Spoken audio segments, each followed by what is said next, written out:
3i atlas இந்த பேரை நீங்க கொஞ்ச நாள் இன்டர்நெட்ல அதிகமாக கேள்விப்பட்டிருக்க வாய்ப்பு இருக்கு. சில சயின்டிஸ்ட் இது ஒரு ஏலியன் டெக்னாலஜின்னு சொல்றாங்க. சில சயின்டிஸ்ட் இதெல்லாம் சும்மா கதப்பா, பட் இருந்தாலும் இதை பார்க்கும்போது எங்கேயோ ஒரு ஏலியன் லைஃப் இருக்கு வாய்ப்பு இருக்குன்னு சொல்றாங்க. உண்மையாவே இது என்னதான்னு பார்க்கும்போது வெயிட், அதுக்கு முன்னாடி நீங்க சயின்ஸ்ல ஆர்வமான ஆளா இருந்தா மறந்து கூட சப்ஸ்கிரைப் பண்ண மறக்காம இப்பயே சப்ஸ்கிரைப் பண்ணி வச்சுக்கோங்க. முதல்ல இந்த 3i அட்லாஸுக்கு ஏன் இவ்வளவு ஹைப் இருக்குன்னு கேட்டா, இது வரைக்கும் நம்ம சூரிய குடும்பத்துக்கு வெளியிருந்து வந்த மூணாவது பொருள்னா அது இந்த பொருள் தான். இப்போ இந்த அட்லாஸை ஏன் சயின்டிஸ்ட் ஒரு ஏலியன் டெக்னாலஜின்னு சொல்றாங்கன்னா, இது ஒரு நார்மல் காமெட் மாதிரி இல்லாம இதோடைய வெளிப்புறம் ஒரு மெட்டாலிக் சர்ஃபேஸ் மாதிரி ரிஃப்ளெக்ட் ஆகுது. அது மட்டும் இல்லாம எந்த ஒரு பொருளுமே நம்மளுடைய சோலார் சிஸ்டத்துக்குள்ள வரும்போது அது நம்மளுடைய சூரியனுடைய கிராவிட்டிக்கு அஃபெக்ட் ஆகி அதோட ஸ்பீட்ல ஒரு சேஞ்சஸ் தெரியும். பட் இந்த பொருள் அந்த பிரின்சிபல்ஸை ஃபாலோ பண்ணாம அதுக்கு மாறா இதோட வேகம் கொஞ்ச நேரத்தில் அதிகமாகுது, கொஞ்ச நேரத்தில் கம்மியாகுது. இதை ஒரு ஆர்டிஃபிஷியல் டெக்னாலஜியால் தான் பண்ண முடியும்னு ஒரு சில சயின்டிஸ்ட் சொல்றாங்க. அதாவது ஒரு ஸ்பேஸ்ஷிப் மாதிரி. இதை விட 1977ல ஒரு வித்தியாசமான சிக்னலை 72 செகண்ட்ஸுக்கு ஸ்பேஸ்ல இருந்து வரத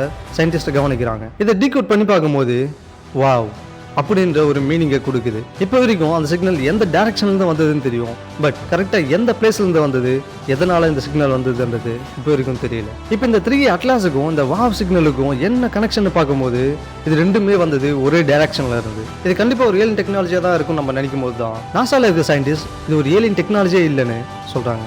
ஏன்னா இந்த 3i அட்லாஸில் இருக்க காம்போசிஷன், கார்பன் டை ஆக்சைடு, சில கேசஸ், சில டஸ்ட், இது எல்லாமே இந்த யூனிவர்ஸில் நேச்சுரலாக உருவாக்கக்கூடிய பொருள் தான் சொல்கிறாங்க. அது மட்டும் இல்லாமல் இதில் எந்த ஒரு ஆர்டிஃபிஷியல் அலாய் இன்ஜின் எதுவுமே இல்லைன்றதை கண்டுபிடிக்கிறாங்க. அப்புறம் எப்படி அதோட ஸ்பீடில் சேஞ்சஸ் தெரியுதுன்னு பார்க்கும்போது தான் தெரிய வருது இந்த காமெட்டில் மற்ற காமெட்டோட CO2 அதிகமாக இருக்குன்றதை கண்டுபிடிக்கிறாங்க. எப்போலாம் இந்த CO2 ஹீட்டால் வெடிக்குதோ அந்த டைமில் அதோடைய வேகம் இன்னும் கொஞ்சம் அதிகரிக்குதுன்றதை கண்டுபிடிக்கிறாங்க. அது மட்டும் இல்லாமல் இதில் கார்பன் டை ஆக்சைடு அதிகமாக இருக்கிறதுனால இது கண்டிப்பாக ஒரு ஓல்டு ஸ்டார் ஃபேமிலியில தான் உருவாயிருக்குன்றத சயின்டிஸ்ட் சொல்றாங்க. அதனால அந்த இடத்துல ஏலியன் லைஃப் இருக்க வாய்ப்பு இருக்கணும் சயின்டிஸ்ட் சொல்றாங்க.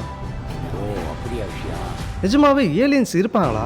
இதை பத்தி நீங்க என்ன நினைக்கிறீங்கன்னு கமெண்ட்ல சொல்லிட்டு என்ன இன்னும் கொஞ்சம் போஸ்ட் பண்றதுக்கு ஒரு லைக் போட்டு நெக்ஸ்ட் வீடியோக்கு சப்ஸ்கிரைப் பண்ணி வச்சுக்கோங்க. ஃபியூச்சர்ல பார்க்கலாம்.